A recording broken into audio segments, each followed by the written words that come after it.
Добар ден, Слободен печат, Слободна телевизија во копродукција со Цивил. Денеска имам, би рекол, квалификувани гости, да не употребам друг термин. Никица Корубин, археолог, пратеничка поранешна, магистар, колумнистка и мојот драг колега Славе Младеновски, но повеќе денеска како мој соговорник од областа на социологијата, па и на истражувањето на јавното мислење, темите актуелни, овдешни, секојдневни. Никица Корубин, почнувам со вас. Во политиката сте или надвор, бевте пратеничка, реченица две, како беше тогаш, како е сега, составот пратенички, менталитетот на парламентарците, еве се подготвуваме за не знам кој поред веќе нов пратенички состав. Всушност и вие јавно и настапувате, често ви има, не толку често и по телевизиите и по дебатите, но пишувате, убаво пишувате, спорам со прилично ваши ставови понекогаш, но тоа е плурализам и демократија, нели? Кажете ми, јавните настапи се политика или не се? И таа компарација за пратеничкиот состав тогаш и сега, и ќе видиме натаму за идниот. Така, благодарам на поканата и благодарам на прашањето. Политиката е секој ангажман на еден индивидуалец во однос на се што се случува во животот, бидејќи практично како е организирана една држава или како функционира системот е политика, и политиката е за секој еден од нас како граѓани, особено во ова уредување кое го имаме, демократско уредување, парламентарна демократија. Јавните настапи, односно сето она што влијае на формирањето на јавното мислење е не само значаен, јас би рекла во оваа ситуација или во оваа светска констелација еден од клучните елементи што ќе подразбираме под политика, односно каков ефект ќе има политиката во ситуација на дезинформации, лажни вести, манипулации и така натаму. Меѓутоа, од друга страна, и одговорноста на секој кој го креира јавното мислење или јавно истапува или се смета себе си дека на било кој начин се занимава со политика е исто така голема. Многу индивидуални ставови, многу кампањи, пропаганди, така е. Нереални нешта. Точно така. За влијанието на јавното мислење да не се сведе, односно ефектот што го има секој изговорен збор, да не се сведе на чиста пропаганда или на некоја друга позадина, зависи од одговорност, односно од тоа зависи одговорноста и намерата на секој искажан збор. Јавно мислење спомнувате, ќе се навратиме на парламентот. Тука и Младеновски за тоа, што е јавно мислење? Како се формира? Кој влијае врз масовното јавно мислење? На тоа претпоставам мислиме, кога ќе кажеме јавно мислење, на што конкретно мислиме? Така е. Често пати јас во моите текстови употребувам термин јавност и тоа го ставам, нели, така наречена јавност. Јавното мислење е она што треба практично да ги води граѓаните или да го гради нивниот став по однос на било кое прашање. Еве во случајов на политиката по однос на било кое политичко прашање. Оттаму велам дека одговорноста при сите оние кои го креираат јавното мислење се претпоставува дека медиумите се можеби на врвот на таа пирамида на оние кои го креираат или кои би требале да го креираат јавното мислење и се претпоставува нивната професионалност, независност, што не е случај секогаш. Меѓутоа, медиумите не се единствените креатори на јавното мислење. Креатори на јавното мислење се индивидуалци, поединци, креатори на јавното мислење се политичките партии, креатори на јавното мислење се најразлични структури, бизнис структури, влијателни структури кои имаат моќ. Каналите се медиумите сега, меѓутоа во услови на социјални мрежи тие канали не се под целосна контрола. Јавно мислење, Славе, што е Младеновски јавно мислење? Како се формира, и тоа не е унисоно јавно мислење, но знае често да биде доминантно за една тема или теза и за друга тема. Особено тоа е, како се вели, она квалификувано, истражувано пред изборите.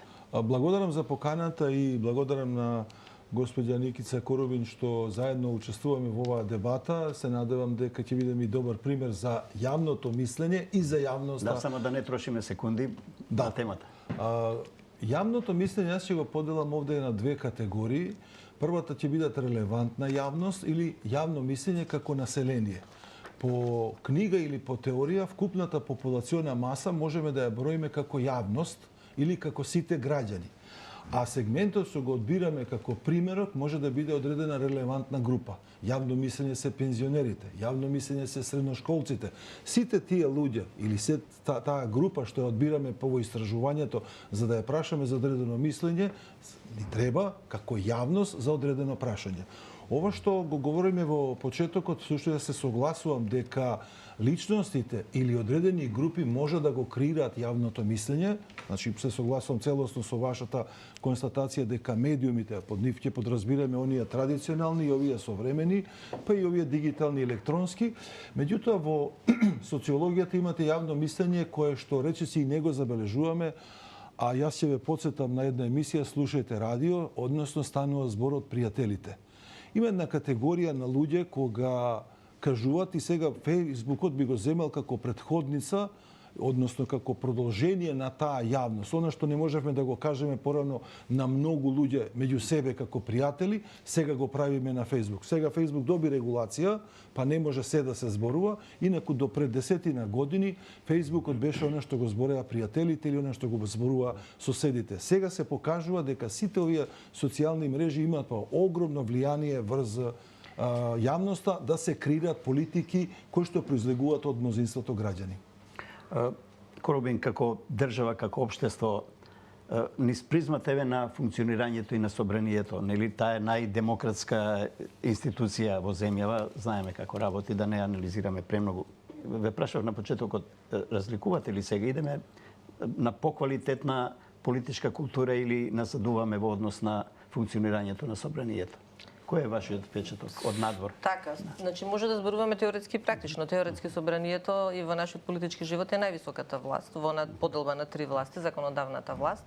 И практично преку непосредните избори кои сега ни следат, секој од нас како граѓанин ќе го даде својот, односно ќе им го даде легитимитетот, своето право да бира и да го представува на пратениците кои потоа нели ќе би требале да изберат извршна власт и така натаму. Во пракса се разбира дека не е така. И тенденцијата на назадување не само на политичкиот живот, него јас би рекол тенденцијата на назадување на она што е демократија, суштинска демократија во Македонија е сериозен проблем не само кај нас.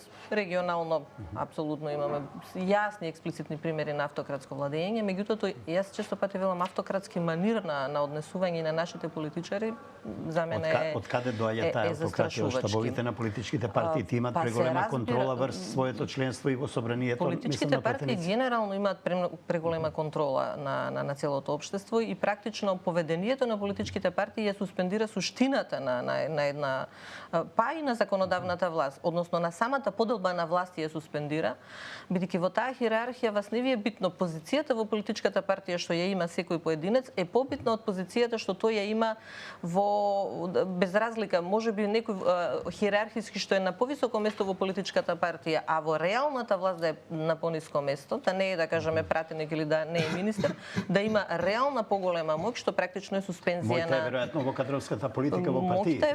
Не само во кадровската политика, така е, не само кадри. Во моќта да контролира. Да контролира кадри. Да контролира, не само да крира кадри, камо среќа да крираше кадри, меѓутоа тоа е проблем. Да крира листи кои ќе бидат претеници, кои ќе бидат советници. Да го контролира функционирањето на целиот систем. Нема внатрешна демократија во партиите. И тоа е практично дефиницијата за заробената држава која ние упорно избегнуваме од оние два последователни извештаи на оној нели под водство на Прибе, целата екипа од Европската унија што дојде на центрите на моќ. Сакам Младеновски околу, но јас имам конкретно прашање околу еве на вашиот терен Младеновски, истражувањето на јавното мислење.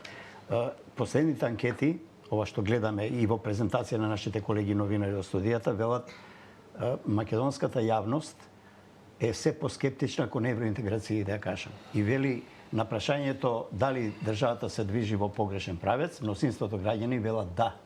Но при тоа, од друга страна, на прашањето за Европска унија, исто таа квантум на јавност вели да и за Европска унија.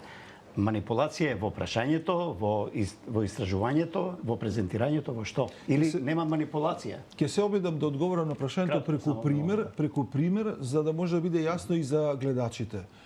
Често се говори фактите ја даваат основата да се презентира за да се види вистината. Фактите кажани некогаш може да доведат до манипулација. Пример, вие може да застанете со одредена личност на улица и да мислат дека сте блиски, а вие да делите имот или слично, или со некоја личност од спротивен пол да ви измислат и афера. Факти е дека ве виделе на тоа место во толку часот и слично. Што сакам да кажам? Кога станува збор за генералната политика, таа не се менува. барем на ова ниво базично ако гледаме. 30 години Македонија е определена за евроинтеграциите, еви до предизвестно време имаше и протести за членството во НАТО, од аспект на процедура, од аспект ние станавме значи ли членка тоа на дека НАТО. извештаите што ги слушаме катедно од истражувањето на јавното мислење не се точни и не се прецизни? Тоа ќе се обидам да го одговорам во делот на нарачателот кој што ги бара извештаите поврзано за да биде и појасно со резултатите што се прават на истражувањата за време на предизбори, кога всуштост агенциите и добар дел од тие што се представуваат, а половина немаат ни импресум, не ги знаеме ни кои се авторите на тие истражувања, всуштост одат во насока да го испорачаат процентот што им го бара нарачателот. Па така гледаме рейтинг листите на одредени политичари доаѓаат или градоначалници или слично пред избори како огромни, за да на крајот дојдеме Горе доле колку се сеќавам, тие резултати кореспондирале со изборните резултати. не секогаш. Тоа се обидам да кажам. Факт е, например, затоа што јас како социолингвист ги гледам зборовите кои што понекогаш мене ми пречат како граѓанин, кога ќе измислите еден збор како или кованица, како што е НАТО ќе не брани, Европска унија ќе не храни. Тоа е генерално реченица за неспособни луѓе или неспособен народ. Меѓутоа, таа реченица дојде како резултат да покаже колку сме ние желни за членство во Европската унија, а во суштина, кога би ја критикувале ситуацијата би била сосем поинакво. Воопшто не падна во ниеден момент под 50% членството во НАТО, што можеме да го третираме и како војна, политичка или меѓународна организација, а мислам дека процентот генерално и кога сега би го измериле и покрај сите критики на Европската унија се уште е висок. Сега, што е разликата? Ние стартуваме со една перцепција за Европската унија, за НАТО во периодот на 2006, па дури и пред 2006, кога се говореше за проценти од 90% за членство во овие две организации. Познати се причините зошто Така. паѓа рейтингот и Европската унија перцепцијата- си има своји инструменти во кои не одговори доволно честно, би рекол, на потребите на сега, таа македонска јавност, нели за членство. манипулацијата што се прави со јавното мислење наводно дека македонскиот народ е против НАТО, албанскиот народ е целосно за НАТО или македонскиот народ сака во Европската унија, другите групи повеќе сакат, е всушност манипулација за дневна политика на одредени политички субјекти. Добро, да не етнизираме темата и кој тај ќе биде едно исто така од прашањата корубин институционално. Ние сами констатираме, вие спомнавте последните извештаи на Европската унија, нели како сме држава заробена. Ние сме сами од себе заробени, од кого сме заробени и каде е лекот? Еве идат избори. Ако дозволите само мала дигресија да се вратам на ова што го кажавте за анкетата, затоа што е интересно дека граѓаните велат да таа анкета од пред негде година и пол прилично комплексна, дека велат дека државата оди во погрешна насока, а дека сепак се за Европска унија. Иако на прва е контрадикторна, за мене воопшто не е контрадикторна, затоа што прашањето е не што велат граѓаните, него дали граѓаните кога ќе кажат дека државата оди во погрешна насока, дали мислат на ориентацијата генерално или мислат на поведението на политичките партии и како политичките партии, односно политичките елити ја водат државата или не ја водат Мислам кон дека мислат Европската унија. граѓаните Младеновски ќе помогне на тоа што државата се движи во погрешен правец. Значи не се движи поради корупција, поради непотизам, поради затоа што внатрешни практично соци, иако декларативно велат сите политички партии дека се не баш сите во последно сите. време, не баш Ова е сите. добро. Меѓутоа еве да кажеме повеќето дека сме за Европска унија, тоа останува на декларативно ниво. И мислам дека тоа го чувствуваат граѓаните и велат да ние сме за Европска унија, ама вие нас не водите во Тоа Европска значи се унија. одиме во погрешен правец, не одиме кон Европа. Па не ние како граѓаните, туку државата ја водат во погрешен правец со сите обструкции на обструкциите може да бидат од различен тип. Значи да и од начин на владење, од начин на практикување на власт, од начин на заробување на институциите, од пропаганда, намера и така натаму. Меѓутоа во основа сепак тежнењето на, а бидејќи сепак ние сме нели во основа граѓанска држава, што значи дека зборот на граѓаните и она што ние го сакаме за нас како живот, како иднина е важен, дека иако велат дека во име на народот постапуваат, но не ние постапуваат. сакаме да бидеме граѓанска држава, веројатно уште не сме граѓанска држава, ќе проговориме и за тоа, се уште со етноцентризмот е доста силен, но ве прашав, каде е надежта за институциите да проработат, да не бидеме до тој степен барем зависни сите како граѓани од заробената институциите држава. се составени од поединци и од индивидуалци. Постапувањето на секој поединец или индивидуалец без разлика во која сфера се наоѓа или во кој дел од општеството се наоѓа, во голема мерка ќе определи како ќе постапуваат и самите институции, дали ќе бидат независни или не. Од една страна, да, ние велиме дека институциите генерално се партизирани, тука има непотизам, кронизам и најразлични форми на да кажеме на привилегирано вработување и полтронизам и слично. И точно е дека се гради тој наратив. Се враќаме нели на првото прашање на јавното мислење и зошто е битно јавното мислење. Ако вие таква порака постојано емитирате, дали сте политичка партија, дали сте некој аналитичар, професор или без разлика од која позиција моќна влијателна што ја имате, дека тоа е така општеството, дека ова не чини, она не чини, се разбира дека и чувството на граѓаните и ставот кој тие го градат таков ќе биде и желбата нивна да постапуваат независно или не во рамките на самата институција. Ако добро ве разбирам, велите од поединци се составени институциите, што де факто е точно. Но од друга страна тие поединци, тие самите се неслободни веројатно, како зборуваме за непотизам, партизам, кронизам и така натаму. Тие самите бираат да бидат неслободни. Самите бираат да бидат неслободни. Не секогаш тоа е прашање на можност, некогаш е во прашање на екзистенција, така тие бираат дека е најпрактично за нивната кариера, за нивниот живот, за нивното преживување. Да се однесуваат така или не. Меѓутоа да, институциите де факто не може да ги ослободат граѓаните сами од себе. И токму затоа процесот на евроинтеграција е екзистенцијално битен за државата и за она што го велиме. Дали ние може да имаме функционална држава, функционален систем? Во која смисла е битен? Ни треба помош од Брисел? Не ни треба помош, самиот процес на пристапување кон Европската унија и отварање на поглавијата, не самата цел, туку самиот процес на пристапување кон Европската унија. Ќе го смени амбиентот малку? Па ќе го смени многу, не малку. Менталитетот ќе се прилагоди, затоа што менталитетот секако се прилагоди во ситуација кога имате толку луѓе кои се иселени надвор и кои живеат надвор. Разбирам, бугарското малцинство веднаш во устав да почнат преговорите. Ма тоа нема дилема, тоа го знаете мојот став, тоа нема дилема. Моето мислење во однос на ова што го прашувате ќе го образложам на еден можеби едноставен начин, а е поврзан со општественото однесување не само на мнозинството, туку на она однесување кое што всушност е пожелно во општеството, а за кое да речи и не ви требаат правни норми, туку е доволно да имате морал на групата. Господја Корубин го кажа тоа од аспект на незиниот став. Тој речиси целосна социолошка ситуација го спомна и менталитетот. Јас само ќе се обидам да го поедноставам ова што го говорам. Нас не ни требаат во секој сегмент на општественото живење правни норми за луѓето да се однесуваат морално. Тоа што сака да каже, до пред 20-30 години ние немавме закон за забрана за пушење во јавен простор и тоа се почитуваше безусловно од сите. Денес имаме не знам колку строги закони за забрана за пушење, во сите канцеларии се пуши. Пробаа да го објаснуваат тоа повторно на просторна, на национална, на регионална основа. Тие сите елементи, закон за забрана градба, закон за сообраќај, закон за забрана пушење, илјадници закони се донесени, а нашето однесување е Добро, ама ако тоа се случува во кабинетите, во канцелариите владини или во парламентот. Така е лицата што треба да биде пример за тие луѓе што се задолжени да го чуваат редот таму, не смеат ни да помислат да прекорат некој од функционерите, нели, за нивното однесување во институциите.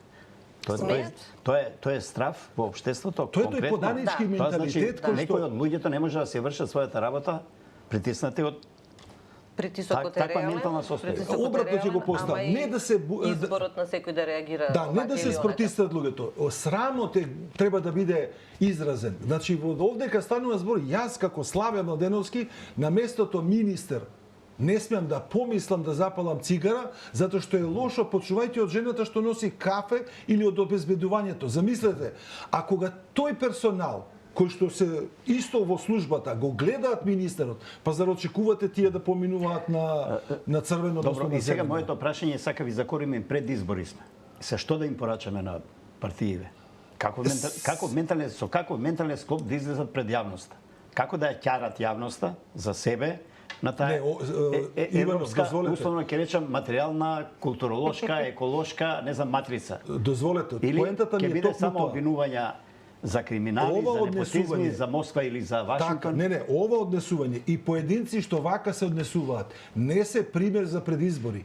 Не го носат овие луѓе надежот. Но Младеновски немаме други. Не, Партиите тие ги одбираат. Има секогаш во општеството има поединци што имаат свое однесување кое со мнозинството ќе дојдат до ситуација и ќе им покажат дека Ајде да не ги им е местото. донесеме пред камерите се почесто таквите, не? Да, тоа зборувам. Сега ќе ви дам со пример што значи јавноста од аспект на медиумот. Јас се откажав, ако сум и новинар и социолог и медиатор, да го гледам собранието со целта почетна госпоѓа Корубин во работата што ја вршела, значи пак ти речам, Да, мене колку што ми е познато на време и напушти, нели? Тоа сакам да кажам сега, поентата, дека не можам да замислам дека најгледан клип е кога кршите опрема во собрание. Па добро, атрактивно е тоа. Си работел во медиуми и знаеш што Така, лепи на што публиката не- и тоа е меѓутоа- пазар, нели? Таа информација е пазар на некој начин. Информација. Страна како социолог, често кажувам еден пример и затоа се обидов на вашето Прашањето се санкциите. Во ред, Што уште ги таму нема, треба да не? се применат тие, Иванов. Тие немам дилеми. Јас се обидам овдека да влијам на генерациите што доаѓаат. Станува збор за ситуација во која што кога ќе ви каже еден таксиста дека на таа улица не се издаваат фискални сметки. Мојот коментар и како социолог и како граѓани што живее во друга општина велам, добро, за момент заборавете дека постои тој дел од градот. Објаснете ми зошто во овој дел од градот кај што ги нема тие луѓе во мнозинство или ги нема такво однесување, го имате истото однесување. Нема одговор. Они сите се обидуваат своето асоцијално однесување да го објаснат со немање норми или со тоа дека некој друг го прави. Отворено ќе кажам, надеж има. Само треба луѓето што имаат морал, што имаат срам, што имаат доблес и што имаат особини да излезат пред јавноста. Но вака 32-3 години веќе плурална самостојна Македонија Така и од извештаите на Брисел, што ги спомнува и Корибин, одиме се надолу и надолу. Јас ве прашувам двајцата за лекот. Лесно е, мислам, Младеновски, прости на контракоментаров, да се каже има такви луѓе, го слушам и по разни дебати, но тие 30 години, тие луѓе, не знам, се полоши и полоши. Затоа и моето прашање беше на почеток, која е разликата меѓу составот кога вие бевте, пред тоа, каков е сегашниот состав, што очекуваме од новиот состав? Која културолошка, пратеничка матрица може да внесеме во собранието? Кажи јас. Значи составот, јас пак ќе кажам, значи и Зашто да се определиме ние граѓаните? Тоа прашувам. Пратеничката функција е индивидуална функција. Значи не е пратеничката функција колективна функција како ние што велиме ставот на СДСМ, ставот на ВМРО, ДПМН. Ние се согласни тука. тука Но тоа е само теорија, нели? Затоа што во партиските штабови се прават листи на подобни, на послушни, тие ги гледаме листи по на листите. подобни и на послушни не се прават само во партиските штабови. Ние сме општество на подобни и послушни, ако така гледаме по таа логика. Тоа не е ексклузивно право или ексклузивна работа на политичките партии. Дека им е битно и партии. на партиите, затоа оно што го стават на 20-то место, не го стават на прво место. Да, меѓутоа пак ги имаат контролата на сите 20 места. Пак имаат контролата на сите 20 места. Знаете како е? Јас пак ќе кажам. Пратеничката функција за пратеничкиот што состав ме прашувате тој споредбата тогаш и сега. Прашањето ми како се движиме генерално низ таа призма на собранискиот состав. Како општество идеме, стагнираме, идеме надолу или малку се култивизираме повеќе. Одиме надолу. Не одиме ние надоле. Одат политичките партии надоле, бидејќи политичките партии се главните кои го контролираат целото општество, тие го влечат општеството надоле. Значи ние сега во моментов се соочуваме со сериозна екзистенцијална криза на политичките партии на начин кој што функционираат сега. Кај некои политички партии е тоа видливо и тие се делат или не знам се фрагментираат. Кај двете најголеми македонски политички партии се уште не е видливо. Меѓутоа процесот кој се одвива кај нив претпоставувам дека е сличен или идентичен она што се одвива кај други политички партии. Одбивањето на влијателните структури во тие политички партии да се реформираат, да ги ослободат буквално политичките партии, го пренесуваат на целото општество и ние имаме ситуација, вакви катаклизмични ситуации имаме, каде што ништо не чини, ништо не функционира, државата оди надоле, од ова држава не бива, нас ке не нема и така. Тоа е сегашната состојба. Така е, тоа е рефлексија, тоа е дефетизам, тоа е рефлексија на... Само сакам да околу ова... Тоа е само, извинете да завршам мислата, тоа е рефлексија на нивната криза внатрешна, што ја пренесуваат на нас. И сега вие прашувате како да излеземе од тој магичен круг. Значи, од тој магичен круг за да излеземе, ни треба таја помош на Европската Унија. Значи, помошта на Европската унија ни треба нам, на граѓаните, за да може да се спротивставиме на тие структури што го Значи, држат да почнеме да ги општеството. отвораме тетратките по кластери и погласи, да го ангажираат општеството на некој начин и политичките елити. Не, него вие кога ќе имате по кластери преговарање, ќе мора да ги ангажирате. Имено, ги спомнавте двете, поквалитетните. само секунд, ги спомнавте двете македонски поголеми партии, нели, на ВМРО, ДПМН и СДСМ. Идеолошката разлика ли е најголемиот проблем меѓу тие две структури политички, што нормално ментално се шири низ членството, симпатизери, граѓани и така натаму?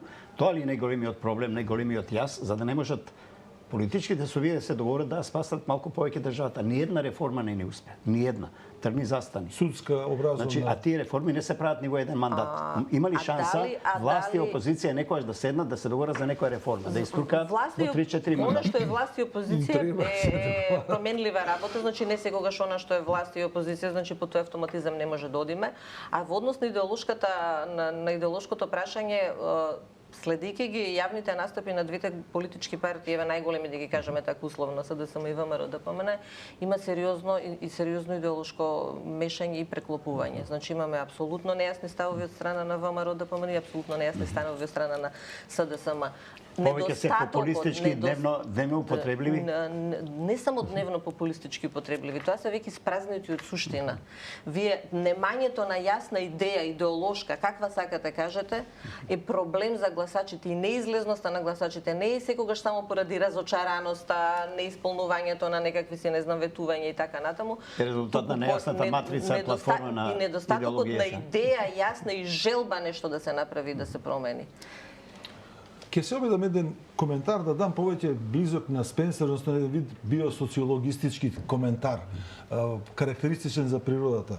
Кога животните што се хранат со други животни, значи месојадците, ќе порасне бројот многу голем, тогаш природата ќе направи баланс и поради недостиг на храна овие ќе умираат. Општеството овој Спенсер како научник, како филозоф го гледа слично на природата. Кога едно човеково однесување ќе стане толку многу големо, толку многу асоцијално, самата ситуација во општеството ќе доведе тоа да се промени. Ние сега дојдовме во ситуација да се прашаме дали излезноста на граѓаните на овие избори ќе биде до ситуација да имаме мнозинство, тоа што сака да имаме цензус, да, Во однос на претседателски избори, да. И не воопшто и на парламентарните се огледа дека мислат дека постои високо ниво на апатичност, односно аполитичност на граѓаните и нема да се јават. За мене ова ќе биде еден индикатор, ако падне под 55% излезноста за парламентарни избори, дека ова ќе биде сериозен индикатор за политичарите дека лошо ја водат политиката. Значи не збориме за државата. Лошо се презентираат како продукт. Тоа ви исто и вие кои ќе бидете и трговски здружение и било каков производ да пласирате, ако граѓаните или купувачите не се задоволни, ќе дојдете во ситуација дека нешто мора да смените. Имаме уште 6-7 минути. Сакам ова време да го посветиме сега на овој предизборен амбиент. Кој ви е првиот впечаток? Ајде, првиот впечаток, предизборниот амбиент, истиот амбиент што, да кажеме, горе-долу е последните 2-3 години и само кулминира со изборите. А последните 2-3 години е амбиент на апсолутно блокирање на евроинтеграциите на секакви можни начини и во секакви различни форми.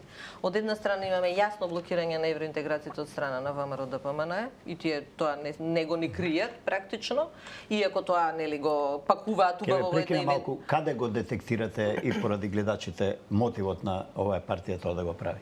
Блокирање на евроинтеграциите и задржување на оваа статус-кво ситуација. Значи, овие политички партии, на овој начин како што функционираат... Вие спомнате дека декларативно не висите се за Европска унија, а вам држат рачна кочница. Па се разбира, им требаат финансите од Европска унија.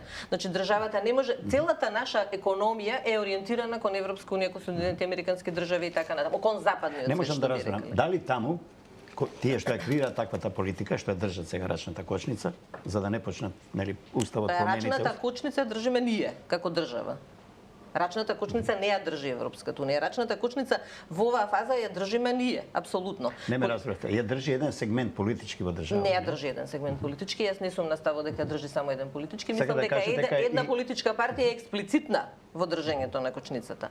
А има други политички партии или други чинители во општеството кои се помагачи на тоа експлицитно. Тоа конвенира и на СДСМ и на ДУИ и на другите политички партии во парламентот. Конвенира на секој, на сите, не мора да бидат стрикно политички партии, конвенира на сите еве да кажеме структури, не сакам да употребувам некакви термини на бизнис елитата. Бизнис елита, сите што им одговара оваа ситуација, додека ние велиме дека општеството не функционира за граѓаните и ги редите сите тие, нели, корупција, начин на влегување во институции, така натаму и така натаму, а политичките партии или бизнис елитите или различни структури многу добро живеат и многу добро функционираат во вакво општество. Да почнеме евроинтеграции заради општиот амбиент во државата, да тргне нешто напред, да се евроинтеграциите ради општеството и ради граѓаните. Но од друга страна сега констатираме дека има силни субјекти кои не сакаат да ги почнат преговорите. И не е тоа само ВМРО да Ама не е тоа тајна. Тука не ве разбирам. Ама не е тоа тајна, не е тоа тајна. Нерешавањето на спорот со името од 95 година до 2019 година е јасно кучење на државата. Да, но нели треба да се кренат само 80 гласа во собрание за да почне отварање на костеви? Во тие 20 и кусур години колку биле и едната и другата и третата и сите политички партии, така?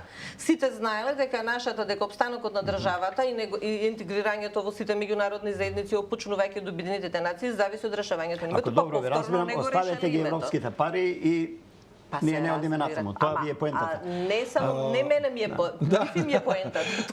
Она е анализира Јас само ја констатирам нивната поентата на вашиот исказ. Затоа што никој не кажа нас не ни треба, сите што велат нас ЕУ не ни треба да се реформираме внатре сами од себе, така ги слушаме тие фрази, тие флоскули, како да се реформираме? Со која економија? Нема да земаме заеми, нема да земаме европска помош, нема да земаме помош од Соединетите американски држави. И немаме контрола. Контрола секако нема. Како ќе се реформираме овде се согласувам со ова мислење и би додал дека всушност излезот од заедничкото дружење или живење со Европската унија оди во насока овие политички елити, значи не сите, значи дел од во рамките на одредена политичка партија би сакале да владеат авторитарно. Добро, на јас малку механички сега пак нешто не ми е јасно од двајцата. Ќе поставам прашањето. Имаме собрание. Имаме рамка една, услов што треба да се исполни. Условата е 80 пратеници да кренат за да гласа за рамката. промена на уставот. Значи една политичка структура тоа не го прави. Другите искажуваат расположба, нели? Да соберат и тоа да го направат. И сега не само завршувам, и сега велите дека има многу други чинители. Јас не се сомневам дека има, но клучот е пак во законодавниот дом. А јас да ве прашам. Вие велите една политичка структура, не, не мора до вас да биде прашањето генерално нека биде. Реторичко нека биде. Дали политичка партија гласа во парламентот или гласаат поединци во парламентот? Не, ние констатиравме дека без моќта на политичките партии тие се само гласачка машина. Ама не е точно. Значи во парламент, ама не, во парламентот гласаат 80 индивидуалци. Во парламентот или 120. Двотретинското мнозинство значи 80 индивидуалци. Реферирајќи се постојано на политичката партија, ние во заложништво ги ставаме тие пратеници на таа политичка партија само да појаснам, под целосна контрола. Се извинувам што упаѓам во дебата и ве прекинувам, но пратениците не излегуваат на пресконференции јавно да дават изјави дека нема да гласат. Излегуваат нивните партиски шефови. Што значи дека ние не знаеме како би гласале? Што значи не? Што значи дека ние не знаеме како во хипотетичка ситуација било кој би гласал, било кој не би гласал. Слободни се пратениците. Па се разбира дека се слободни пратениците да гласат. Јас уште сметам дека не се слободни. Слободни се пратениците. Да не беа слободни пратениците, не може да беа слободни. Мислам дека секој тргнавме по Европа. Да, нема да влезам во ова полемика, ама ќе се обидам да излезам да ја погледам ситуацијата како социолог. Факт е, например, дека има поданички менталитет во однесувањето и на политичките елити и на пратениците. Веројатно и затоа е разликата што се јавува во однос на мислењето кога сакаме сите 80 да ги ставиме дека се поданици. Проблемот според мене е во економијата. Корубин го спомна елементот дека всушност кој ќе ги земете парите од Европска унија, вие лесно можете да владеете и обратно. Европска унија не само на Македонија, туку и на други членки им кажува ако сакате помош, ќе го смените деснишарењето, ќе смените авторитарност и слично. Проблемот што јас го гледаме всушност Македонија што овие 30 години се покажува дека факторите промена на власт, политички елити во основа не е фактор што ја одредува. Но ги за нас 30 години. Сега сме тука во овој миг, нели? Сега слушнете поентата. Дека всушност тоа не беше фактор што ги одредуваше општествените процеси, туку факторот беше што имаме економија на ниво на феудализам. Ние немаме развиена капиталистичка економија која што ја бараме. За жал буџетот е најголемиот економски промотор. Тоа е работодавач. И цела борба за власт се сведува кој ќе тоа не е класична пазарна економија. Дури немаме ни современа капиталистичка економија од типот на Канада, Австралија и скандинавските држави. Времето предупредуваат, имаме јас ќе украдам уште една минута, ќе ги замолам дрежија две, ве молам вашата, како да речем, не прогноза, Нели не гледаме на графчиња, но еве кај се изборите април-мај. Како ви изгледа ситуацијата? Македонија после изборите може да се придвижи во сите сегменти за ова цело време што зборувавме во негатива или ќе стагнираме или ќе одиме уште поназад? Значи Македонија и после и пред изборите. Како чувствувате сега според ова? И после и пред изборите има една главна тема уставните измени. Значи тука почнува и завршува се. Бегајќи од таа тема тие бегаат од евроинтеграциите. Јасно и концизно. Ами за тоа збориме цело време. Која држи кочницата, нели? Сите заедно. Добро. Некој повеќе, некој помалку. Мислам дека Македонија повеќе беше во мака во 2001, кога требаше одреден политички субјект во медиумската јавност беше представен како терористи, стана политички субјект кој што се уште во власта со едната или со другата политичка партија. Мислам дека уставните измени или промени не се проблем кој што ја прави дестабилизирана ситуацијата. Имаме ние ситуација во која што уставните измени мислам дека веќе се завршена работа. Дека тоа ќе се заврши и од едната и од другата политичка партија се бара... Тоа требаше да се заврши. Така, и требаше да се заврши. Затоа што видите, сегашната власт велеше не одиме на предвремени избори, на крај отиде предвремени избори. Другите вика не прифаќаме ова, сега викаат да, дајте ни власт, ќе направиме уставни измени. И Брисел има избори оваа година, веројатно ќе се чека малку и тука ќе биде здивот и за нашата држава. Само не се согласувам дека 2001 била поголема криза, ова е многу поголема криза сега во моментов што имаме, затоа што иднината е Поентата беше дека носењето на одлуки во тоа време беше многу тешко. Корумин, од кој аспект е поголема криза? Од поголема криза. Немаме конфликт, немаме жртви. Така е. Не е така. Не е така. Во ситуација на два големи светски фронти, на фронта, во ситуација не да избереш. Апсолутно, изборот е наш еден. Значи тука припаѓаме ние на Европската унија не затоа што ние само сакаме во Европска унија, туку затоа што сме ние западно општество. Практично тука нема простор за избор. Тоа е лажна дилема дека ние имаме простор за избор, затоа што ние не зборуваме за две демократски општества или две демократски опции. Зошто Македонија тапка во место, не општо сите, јас пак значи, не разбрав.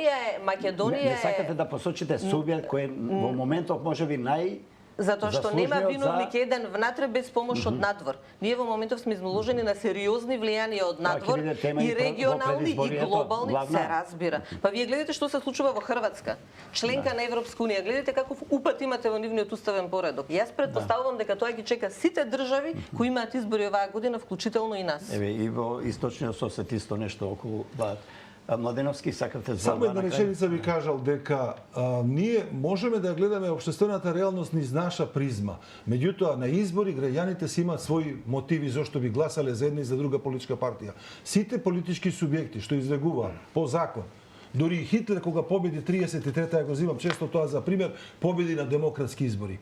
Ова што го зборува Корубин, јас се обидам да го кажам како опомена дека ние имаме политички партии што може да го дерогираат утре општеството, а видовме што значи заробена држава. И се случува по демократски избори. Да, ја одјавувам емисијата, почитувани ви благодарам. Никица Корубин, Славе Младеновски. Благодарам за поканата.